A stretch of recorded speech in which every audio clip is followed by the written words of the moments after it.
we have to do things differently. And my success is your success. And how do we do this for the good of the business?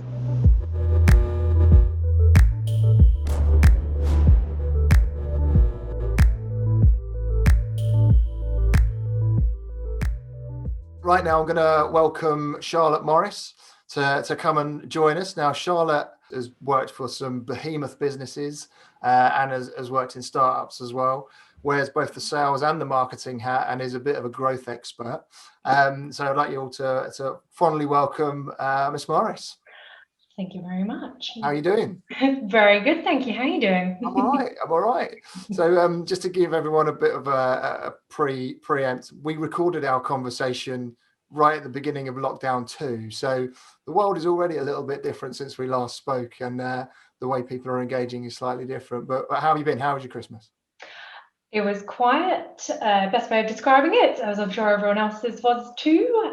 But yeah, no, it was nice. Grand. Well, obviously we've got about a 30-minute chat that we recorded, so we can dive straight into that. But just so, again, similar to Stuart, if you've got questions, get them in the Q&A section. Charlotte will be listening back to her self-talk, which is one of the most painful things for anybody, but also answering those questions live. And if there's any that don't get addressed, we'll have some time at the end to finish those off too.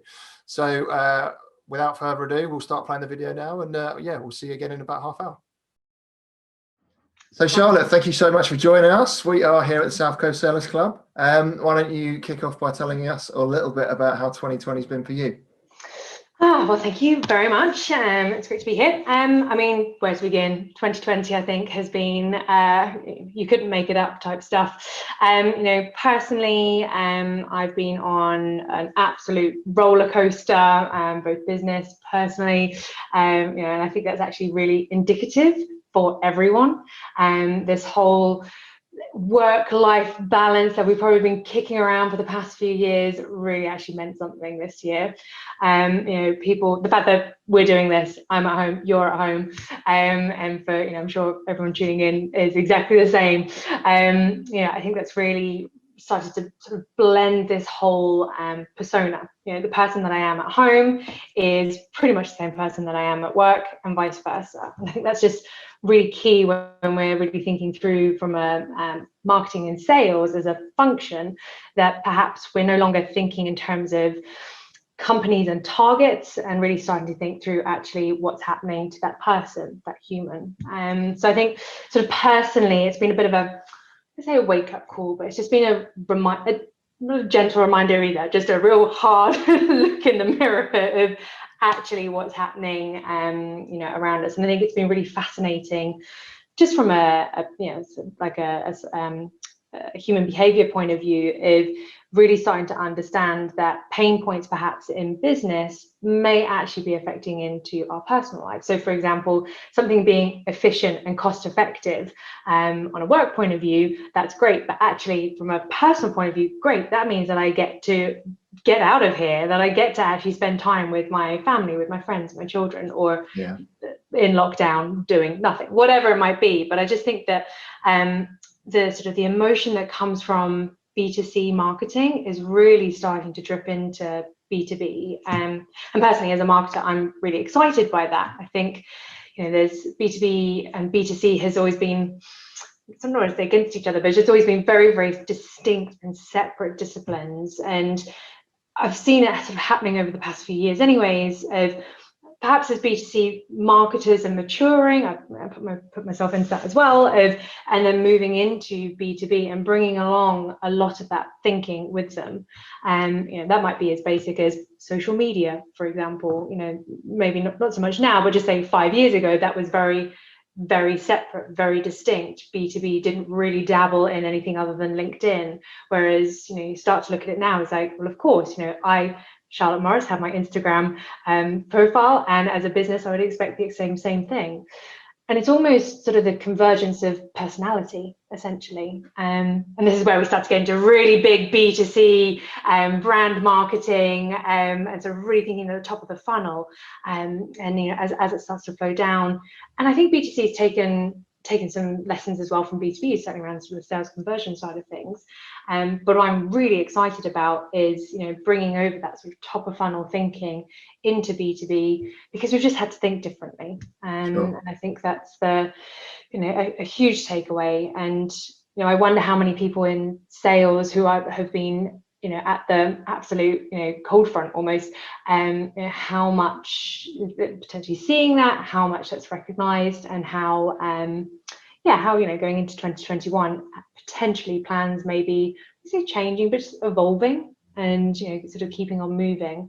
I think anyone who could say that they could predict the future right now is impossible, absolutely impossible. It's worth mentioning that this is pre-recorded, obviously, but just yesterday, London and the South East got put into Tier 4. So, anything is possible, and the shocks are coming. So be prepared, I guess. But your background is obviously heavily marketing-led, but you are a sales leader as well. So I think what's going to be quite interesting for me and the people watching today is really understanding sort of how you can bring those two skills together and learn what you've done, because you've got some big brand experience on your CV as well as that high growth startup. So it'd be really good to hear about some examples of things that you might see happening in terms of trends over the next year, and what you've learned in your experience that the people watching today can apply to their own businesses or their own sales efforts as well.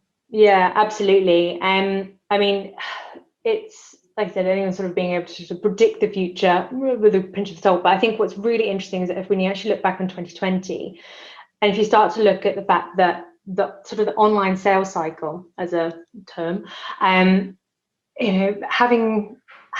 just even 12 months ago, if I think about the amount of time and effort that went into face-to-face personal connections, which all, absolutely, we're humans, of course, that's part of life, right? But what I am really excited about, and what I think is going to be really, really interesting here, is the efficiency that is going to happen through exactly this, being able to do this online piece. But most importantly from that is the fact that our buyers are getting used to this. My background is tech, consumer and B2B tech marketing, so perhaps my buyer audience might be a little bit more readily prepared and sort of willing and able to engage with things more online. But I've also worked in more traditional industries, financial services or retail, where actually things have been very done. I'm not going to say it's sort of old school. It's not. It's it's a human connection, but they do require a significant amount of time, effort, and energy and money to be able to execute upon. So, if I sort of really call out as a trend, is that's the evolution. And I think in a couple of years' time, we'll be talking about the fact that people are moving back into face-to-face as the sort of differentiation point of being able to engage into their buyer sales cycle. But for now, for 2021, it's really about looking at that whole digital experience and making sure from the very first moment that someone hears of your company, right through to going through to sale, that is predominantly a digital experience. So I think that really calls out from that. And then the sort of second piece of trends, I think really we sort of talked about around content, for example. And marketing essentially is content. Like there's content is communications, content is words, is speech. Content marketing has been around for a few years. But if I really think about this value exchange, and something I've talked about for several years actually, that there's this willingness that most people have of just like, okay, well, look, I want to engage with you, you offer me something, you add value, you solve this problem, whatever. But actually that value exchange before and after that of like, well, why do I keep on thinking about you? Why do I come back to you? And really that comes around that value exchange, which I think historically for B2B marketing has been around education. I need to go teach myself how to do X, Y, and Z, and here's a how-to article of how to do that. And I just feel like what B2C is able to bring into B2B is that, especially in these times where we are working from home and everything is blurred, and whether I don't have work Charlotte and home Charlotte anymore, it's just Charlotte, and it's really thinking through that piece of, well, actually, everything that I'm bringing over from that B2C side in terms of entertainment, in terms of getting something a little bit more beyond the transaction, I think will really start to bleed into B2B marketing, which some people might say, well, people are just here to just want to get the deal done and move on. There'll always be that, and that's the same in B2C as well. And it's again knowing what's right for your industry. Working in tech might not be the same as working in aviation, for example, but there's certainly for most industries, I feel like there is this need almost of people. If work is what we're hanging on to right now, then it's about being able to deliver that and being known as the company who is there for that individual. And I really think that through in terms of email, in terms of social. And actually my background before all of this is B2C CRM. And I was fortunate to be part of sort of CRM 10 years ago, where it wasn't really a term even, but really what that has developed is in terms of data and getting to know your customer, but also getting to know who isn't your customer and why. So there's a huge piece there as well.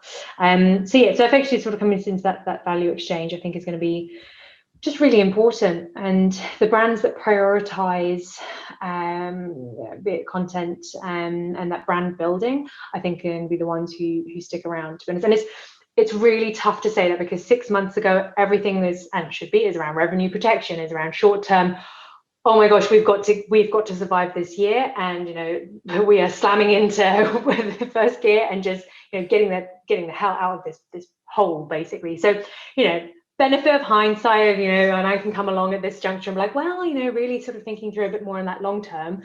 I wouldn't have been saying that 6 months ago, of course. This is sort of survival of the fittest, it feels like. So I think there's a huge space around that brand building piece.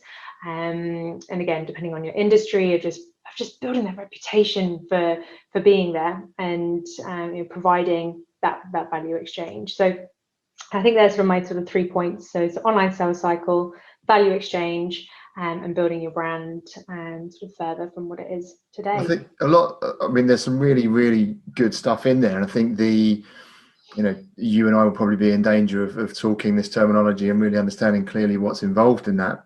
I think what would be great, could you expand a little bit about perhaps getting that brand out there and choosing the right channels? So you mentioned, and one of the bits that has just stuck with me is the understanding who your audience are not. And there are many tech businesses that are watching this. There are a number of providers that offer services and could appeal to anybody, and therefore go mass market. But there's obviously a problem with that, in the fact that that message isn't getting the penetration into the market that they need to attract. Have you got any quick and easy beginner front foot forward on actually building that brand and getting out there, please? Yeah, it's a really interesting question. I feel like marketers particularly go backwards and forwards on this, of just like, hyper targeted personalization. It's all about that one-to-one communication, which certainly in B2C it is absolutely about. And it's really, really tricky in B2B because you're dealing with so many variables there. Be it that someone's in a company today, but in another company tomorrow, let alone in another job function. So it's really, really hard. I think what my sort of first point on that is very much around, where it sits within your strategy. So, having that all sort of up and running. But from there, what's really interesting around sort of the content piece is, once you start building out on video, for example, and being able to then transcribe it, being able to then be able to post onto your social channels, but posting onto your social channels where your audience are. There's no point pushing out onto Facebook if none of your audience are there. It's a waste of time. Absolutely. And that requires market research, of actually just understanding, how did your customers discover you, and where are they in their day-to-day habits? It's actually a really nice example of that blend from work Charlotte into personal Charlotte.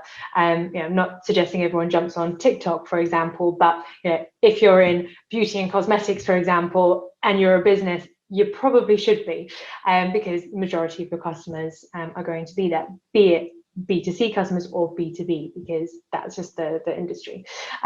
So really understanding that piece, and similarly from the page point of view from that as well, being able to create content that goes viral, that is organic, that's the holy grail, and everyone needs to know that doesn't happen for the majority of people.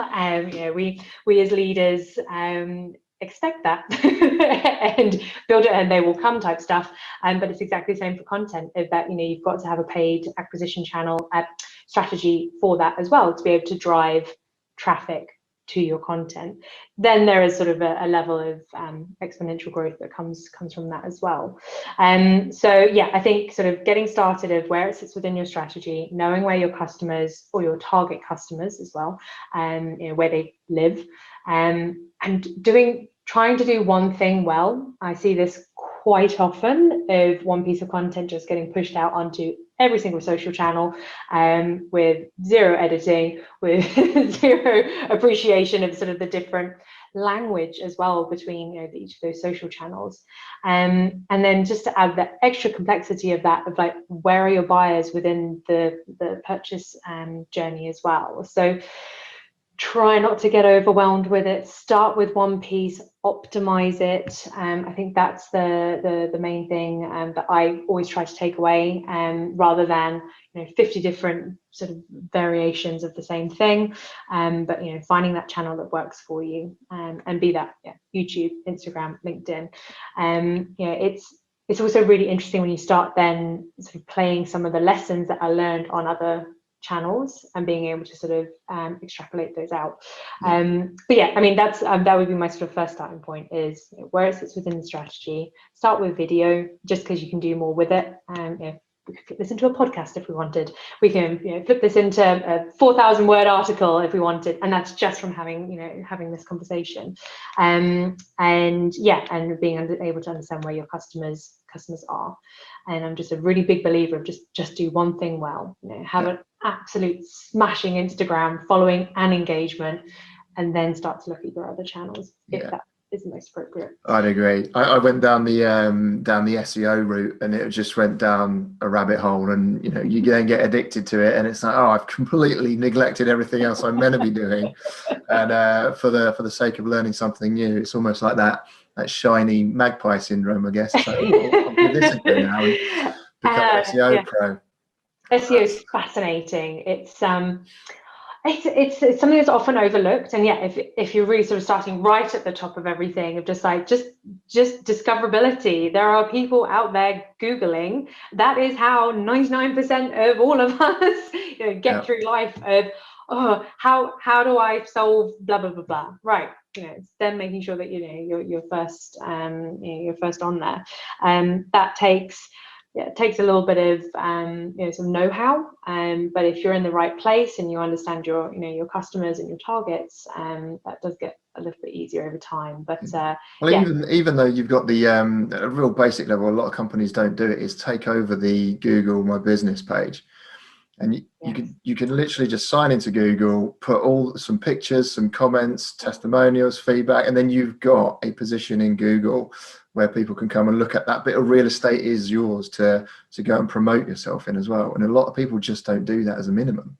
Yeah, do you know what? Actually, that's a really good point. Because I only did that about 18 months ago, and it was just one of those just tactical, oh god, actually we should probably own that and just update and address things how we started off. And that's a really good valid point. And you've got to think about, just like, if someone is Googling your name, your business name, what is it the first thing that's going to jump up? And actually, this is where social media is great, because they hold so much authority on rankings that, of course, get your Instagram, your LinkedIn, or whatever it might be. But Google's a great place to start. And similarly, if you're in the business with Trustpilot, etc., if that's appropriate. But it's just trying to start off with one thing, do it well. yeah, agreed. And it's quite evident, this conversation, that a lot of this is marketing. Now, this is a group for sales and selling, but I think one of the things that we're identifying already that, you know, I'm a business owner, you've worked in large corporations, and as a business owner as well, marketing is actually or what was the necessary evil, but actually is coming part of the sales, well, majorly part of the sales funnel. And it's, you know, when I was coming up through the sales ranks, it was us and them. You know, who could drive more leads, who could generate more revenue, and, you know, the sales guys always having the more louder voice, should I say, about that. But as we're going, certainly in the businesses I've been working in and have been employed by in the past, you've got that sales, marketing, and customer service sort of trifecta becoming more and more blurred by the day. I mean, how are you seeing that impact business? Yeah, absolutely. And I think I'd throw into there as well product. And I think it's all sitting under this umbrella of growth. And I'm sure many people sort of tuning in right now is this sort of growth marketing. And, you know, I've held had growth in it. And it's just like, isn't everything that we're doing in business about growth? And how's it only taken between 2018, I feel like, is when it really popped up. But, you know, it seems to be taking on something of its own, basically. And I think actually it's almost like the badge that we all needed to get behind, because marketing couldn't say sales. We couldn't say that was our that's our purpose for being here. You know, similarly for the rest of it, but growth, okay, well, we can all get behind that. Product growth, sales growth, marketing growth, customer service. You know, it all has something to get behind. And I'm actually really excited about where that's going. You know, I think it sort of popped up as originally sort of growth hacking, which is a really techie term. And, you know, ultimately it's just sort of finding quick wins that you can do for not very much cash, essentially, is sort of boil it down to. But what I feel like sort of being able to get around this growth idea or terminology is that we can all just sit down and go, well, that's my goal, that's your goal, right? How do we do this together? And I just feel like it's just invited this collaboration. And again, maybe in this 2020 sort of bubble, I hope it's a bubble that doesn't go any further. You know, we're all having to, you know, put a best foot forward on everything and just be like, right, we have to do things differently. And my success is your success. And how do we do this for the good of the business? Not just because we want to make the business loads of money. It's also because we, you know, as people, this is it. Like, this is our livelihoods for many people. And I just feel like that's the piece that's flipped or accelerated, where everything's got a bit of a greater good to it. And so, yeah, I think I've really seen this in B2C, B2B, that I can't even say, it's almost like it's the first thing, don't know how to describe this sort of discipline, that has really just gone into B2C and B2B. There is no difference in the way that you know, terminology, the tactics, the strategies, they're all pretty similar. As I said, just adding in product there as well, of being able to then weave that in, of, you know, it might be sort of marketing qualified leads, sales qualified leads, but product qualified leads. It's just like, because you interacted with a piece on, which I think HubSpot's like the best for this. If I want to use this feature, but it's only available in premium, I have to upgrade, but I really want that view, that report. Like, that's what I need. And, you know, the fact that I'm just like, you know, fervently clicking on it, I am triggering something off. You know, there is there is automation that is now happening. I have gone into a stream, essentially, or, you know, a workflow that is just like, Charlotte really needs that view, and right now we can kick into, here's all the content that's relevant for you. A sales team member is going to call you. You know, this is all under that banner of growth, because who owns that eventual sale? Was it because product did something in product? Is it because marketing sent out the emails? Or is it because sales picked up the phone? I mean, we could probably sit and argue about that all day, but just when you put it under the growth sort of lens, cool. Together, we did that as a team. So I really feel, and, you know, this is really interesting from a small business point of view, that, you know, having a growth team when you're 2,000 people, fine, right? It has its own place, I guess. But I feel like it's still finding its feet in a sort of smaller organizations, which is, you know, as new sort of terminologies and things tends to happen. But yeah, it's an opportunity there though, right? Because I think if you're, so one of my clients were building out the sales and marketing functions from scratch, and they are different disciplines and they do have different experiences that are bringing to the table. So I think for the moment, on the whole, and this is not true for everybody, but that experience being brought into one mixing pot, but having it under one team is really useful.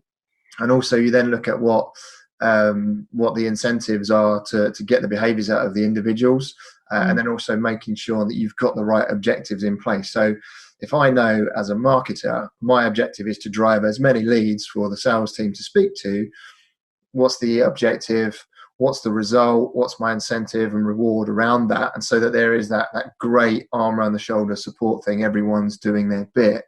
But I think if you are in a small business, you have the opportunity to bring in people with multiple hats. So someone that is not afraid to pick up the phone if a customer calls, but equally they can write content and run an email marketing campaign while also checking out the analytics in the background.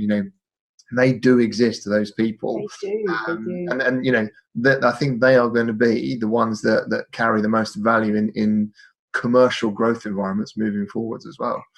Yeah, I mean, that's really interesting. And if there's anyone sort of watching who's sort of maybe earlier on in their career as well, who's sort of wandering down this whole sort of specialist versus generalist route potentially, and just sort of that sort of Swiss Army knife approach to career building, because I feel like it goes in cycles as to what we're supposed to do.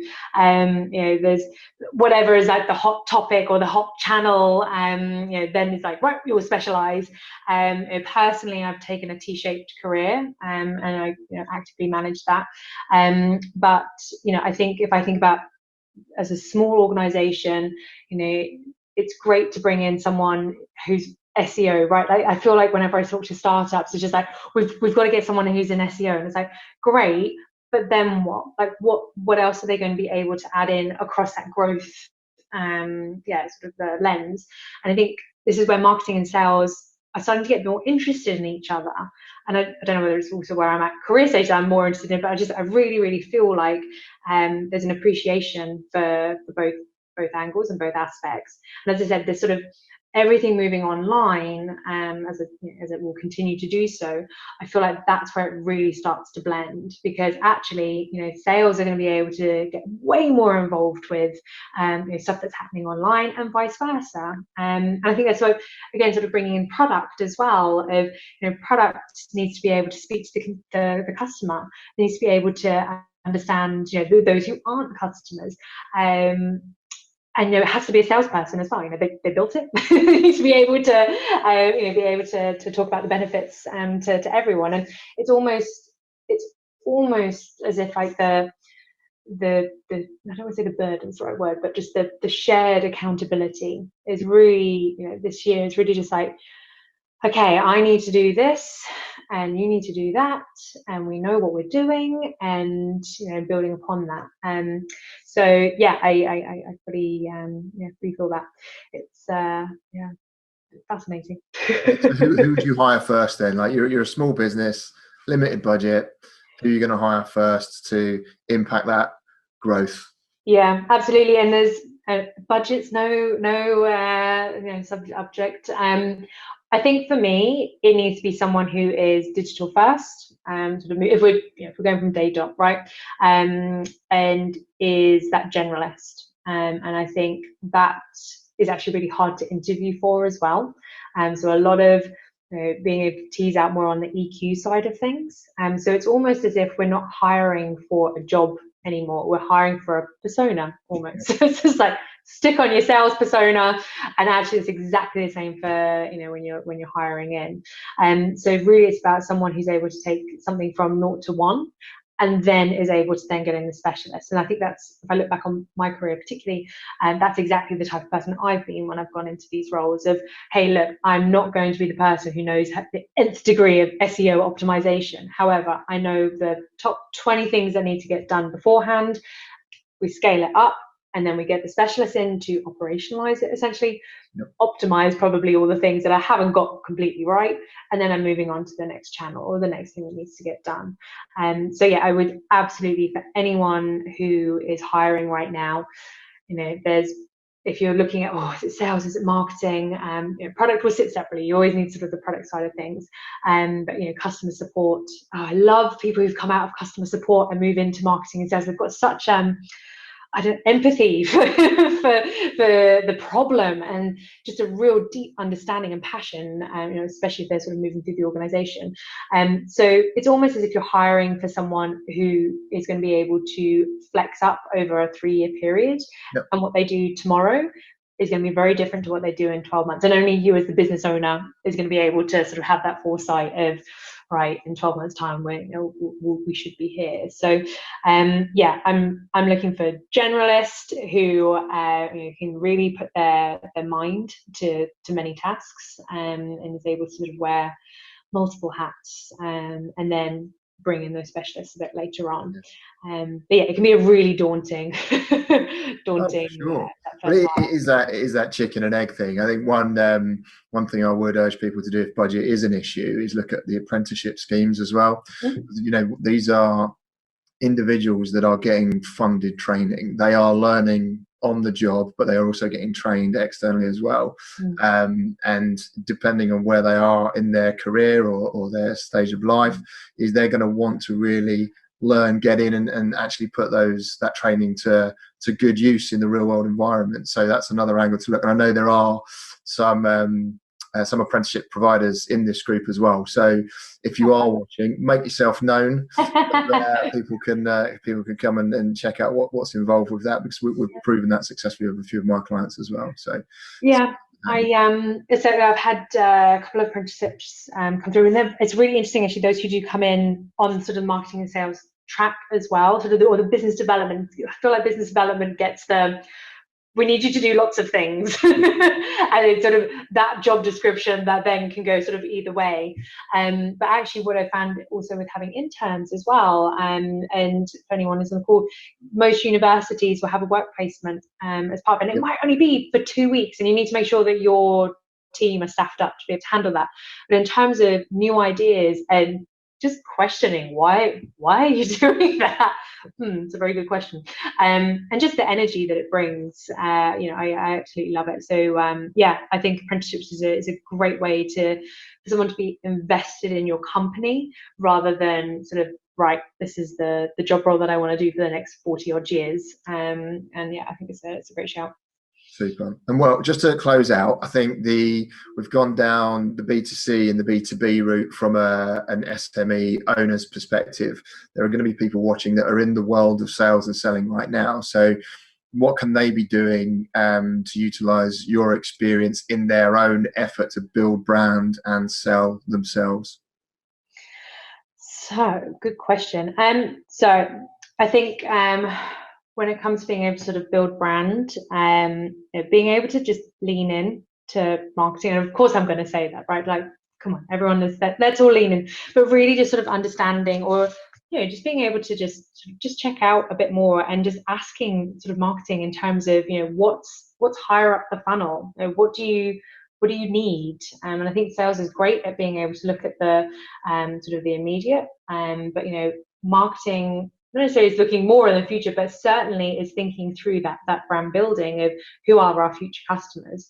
So if you're in sales right now, and it's coming to end of year, beginning of year, wherever you are in your sales cycle, but really actually just, if you just take brand building as like, actually, who are our future customers, where are they, and what do they need to be able to know about us? So in a practical sense, really being able to, if you don't know your personas by now, that's your first port of call. What media are they consuming? Where are they? Right now, you don't have to even think about physically where are they. That's taken out like a whole a whole other dimension.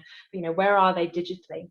And really start to think about, what do you want your company to be famous for? And if that's the sort of the that's actually how I got my head around brand. It took me a while, just like, actually, it's just about fame. It's just about, right, when I think about this brand, be it MailChimp and the monkey for MailChimp, the person and the character for that, or be that a tagline, whatever it might be. But that's how the best way to get your head around brand and the importance of it, because it's your future customers, and it can be measured, and it has a value.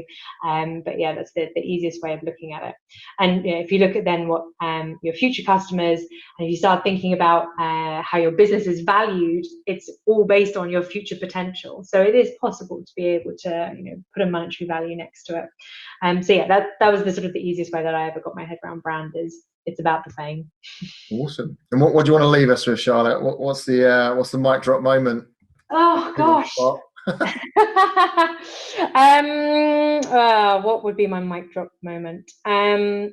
Look, I think it's just remembering that this year's just been tough on everyone, and if you as a business, if you have the opportunity to show some humility and personality and some, without overstepping the mark. I'm not saying everyone needs to be sort of cozy up and best friends, but if you've got that opportunity within your brand, use it. Like, I think as buyers right now, we're searching for and seeking, that connection. So be human, and try and connect beyond the transaction. Awesome. That's brilliant. Well, yeah, thank you so much for taking the time to have a chat with me. I've found it insightful, enlightening, and I've got some notes to take forward. So thank you very much. And where can people find you if they want to get in touch? You can follow me on Instagram, which is charlottemorris.official, or LinkedIn is Charlotte Morris UK. Awesome. Brilliant. Well, thanks again, and no doubt we'll see you in the future, and good luck for 2021. Absolutely. Thank you. Take care. See ya. Bye. Mind blown. Some massive knowledge bombs in there, Charlotte. Oh, yeah. We're done. Well, listen, we had some awesome questions coming through, and some of those got answered in the Q&A section. There's some around, if you aren't a creative, what can you be doing? And do you want to expand on that one for us, so for those that didn't read it? Yeah, absolutely. I mean, creative is something that you can't really fake. So very much, if it's not your strength, don't try and fake it. I did mention Canva as a tool. It's a free tool. I love it. There's templates. It's actually come in leaps and bounds even in the past year. So if you've got no idea where to start with Instagram stories, LinkedIn, and any imagery or videos, and that's your first place to start. If you've gone past that, another recommendation is definitely videos. You can do that really organically, and also know that what you start off with today and you can look back in a year's time and cringe a little, it means that you've progressed. So don't be embarrassed to just get started with it. But ultimately, if it's not your strength, it might be time to bring someone in. Yeah, nice tip. And I guess that leads nicely on. So a few people were asking, where do you find these people that have these multiple skills? And I guess, if you're prepared to pay, you can get the people with the experience in. But something that's proved successful, and I mentioned it on the chat, is that apprenticeship scheme as well. So these are relatively affordable people that are learning multiple disciplines, and you can put them to work so that they can learn actually the area that they fit into best. So are they doing telesales? Are they doing email marketing? There's a whole host of stuff that you can do, which is really good. One of the points you mentioned on what the key trends for 2021 was the value exchange and adding value beyond your product or service. Can you expand on that a little bit? Yeah, absolutely. I feel even more passionately around this since when we spoke, and we've gone into even more of a lockdown. Essentially, we are a captive audience. There is never going to be a time where this hopefully ever happens again. There is nothing to do. You have a huge opportunity here to be able to talk beyond your product, beyond your services, because we're here. We're not doing anything else. And this is where you can really start to bring out relationships and actually getting to know your customers or your target audience. But again, this is where you can also be a bit playful. That might not be appropriate for every single company and brand, but really starting to think through what other activities, what content can you provide that audience that might not be based 100% on your product. And again, this comes into as a value exchange of watching a video and being entertained. But it can be from gifts and rewards, etc. as well. But yeah, we're a captive audience, and so there's kind of no excuse not to get involved with that. On the video point, so John Holden left a comment around leaving people personalized 1-minute messages when getting in touch with people. So powerful. I love this. I've only ever received one ever on LinkedIn, a personalized video message, and I had that meeting because it was so strong. And video is really, really powerful, not only for making the inroads, but it gives you all the content afterwards. So I think I'll remind myself who it was, Trevor from Pearson. So basically understanding what you should make videos about. Like if you're not sure, hit record on your laptop and just talk about what you know to yourself and record it. And it will, you'll start to watch it back and be like, I do know some stuff. There's some valuable content in there. I can actually turn that into a blog post, and it feeds in. So huge amounts of value that you've added there. So thank you so much for coming along and being part of the South Coast Sellers Club. Thank you. Awesome. Well, so we'll leave you be. And thanks to you, thanks to Stuart, thanks to everybody else that's come and given their time up today.